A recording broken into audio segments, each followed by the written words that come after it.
اهلا بيك يا صديقي في فيديو جديد. جايب لك فيديو جديد النهارده عن مغامرة لمغامر اسمه جاك. بيسافر الصحاري والغابات وحتى كمان البحار والمحيطات. جايب لك فيديو جميل تتفرج عليه وتستمتع بيه. مغامرة النهارده في صحراء باردة مفيهاش زرع ولا مية، ودي نوع من انواع اساليب البقاء. عايزك تستمتع معايا في الفيديو وتحس بالمتعة، لأن دي رحلة هتعجبك، أنا متأكد من كده كويس جدا. خلينا في البداية نستكشف جاك هيخوض المغامرة دي ازاي، ونرجع تاني مع بعض.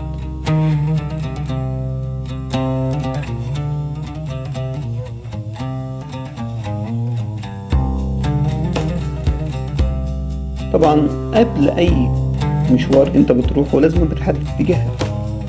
حاليا بالجي بي اس الموضوع بقى سهل بالخرائط. طب انت لو في مكان مفهوش اي اشارة خالص تعمل ايه؟ اكيد هتستعين بالبوصلة. جاك قرر ياخد جمل معاه يكون ونيسه في رحلته. اوقات بيركب الجمل زي ما انت شايف، اوقات ينزل من عليه، اوقات يمشي جنب منه. طبعا بيجهز الزاد بتاعه، الاكل والشرب، يمشي شوية يخبط الطوب واديها ماشي. طبعا اهم حاجة توفير مصدر للطعام، البروتين بقى او الكربوهيدرات او الخضروات حتى. دي اكتر حاجة بيهتم بيها المغامر. فهنا بيبدأ ينصب الخيمة بتاعته، علشان طبعا انت عارف اشعة الشمس الحارقة في الصحراء بتبقى عاملة ازاي. هيبدأ يفقد السوائل، طبعا بينشف العرق بقماش زي ما انت شايف كده، وهيبدأ يفكر انه يشعل النار علشان يطيب الاكل بتاعه ويسخنه، ومنها تكون مصدر للحرارة. لان انت عارف طبعا الصحراء في النهار بتكون شديدة الحرارة وبالليل بتكون شديدة البرودة، سبحان الله. هيبدأ يتدفى في الفيديو زي ما انت شايف كده من حرارة النار اللي هو أشعلها.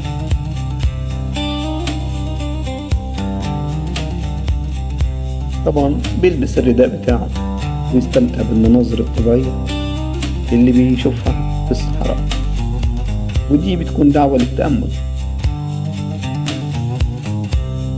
بيبدأ يستكشف المنطقة بتاعته ما بين الوديان، ما بين الآثار، ودي مهارة كبيرة جدا تخفي الأثر.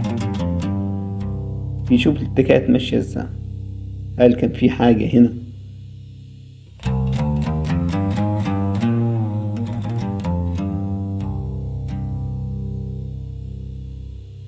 طبعا ممكن يفكر ينصب فخ، أو يفكر هيعمل ايه. طبعا كان نصب فخ واصطاد أرنب زي اللي انت شايفه، وكده قدر يوفر مصدر البروتين بتاعه.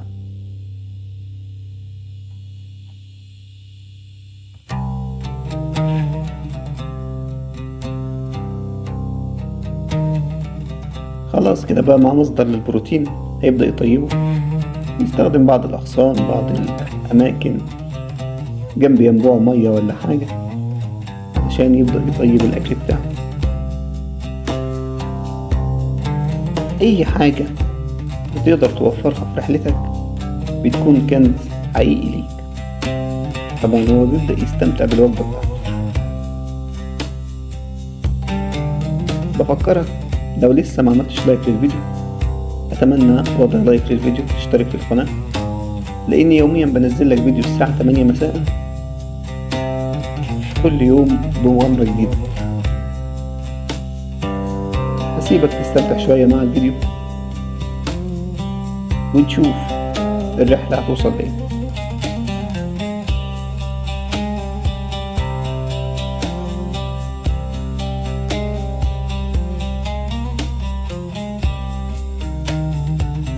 بيبدأ يتسلق الجبال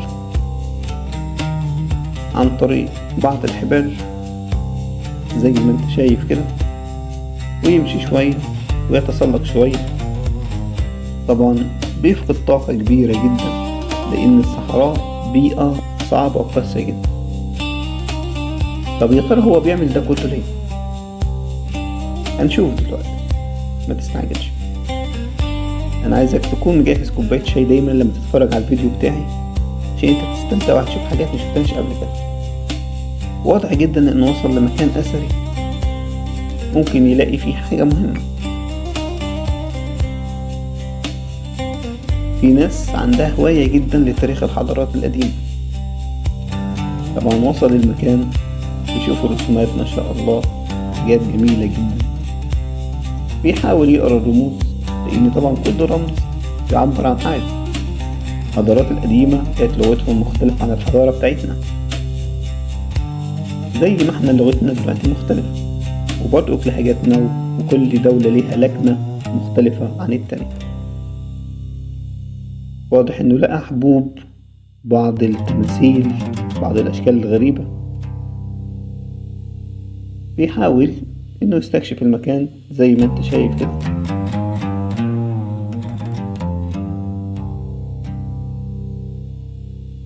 ووصل غرفة ما، يعني بينظر طبعا، يعني ممكن يلاقي اي حاجة قدام منه. في رسمة للأهرامات، تماثيل. طبعا هو منبهر بالجمال دي، لأن هو ممكن يكون أول حد دخل المكان ده، وبعد كده كل ده يكون منسب ليه بعد كده مع الوقت.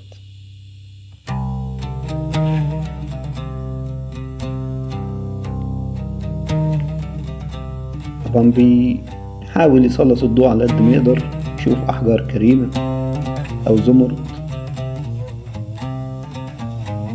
بيبدأ يشوف ايه اللي قدام منه. طبعا بيبقى يكون في منحوتات، ان ده شكل صقر تقريبا او نسر، ودي سكينة منحوتة بدقة رائعة جدا. في الوقت ده هو بيحس ان مجهوده مراحش على الفاضي. يبدأ يكتب ويدون زي ما انت شايف كده.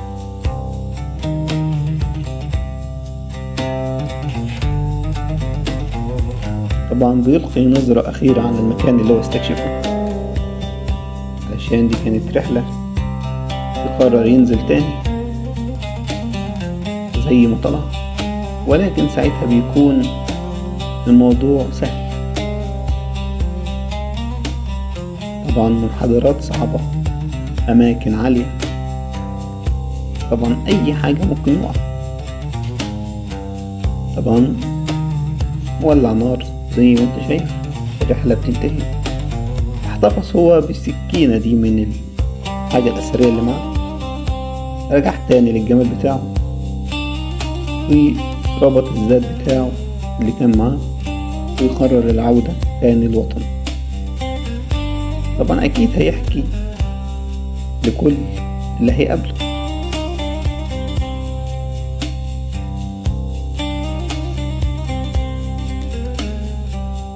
حاليا احنا بنودع المغامر جاك. اتمنى لو الفيديو عجبك متنساش تعمل لايك، واكتب لي في الكومنتات ايه المغامرات اللي انت حابب تشوفها. هل تحب تشوف جاك في غابات، في صحاري تانية، ولا بيجرب ثقافات مختلفة، ولا في البحار ولا المحيطات؟ واحنا كلنا سوا مع بعض في القناة. وهنا نكون وصلنا لنهاية الفيديو بتاعنا. أتمنى تكون استمتعت. مع السلامة.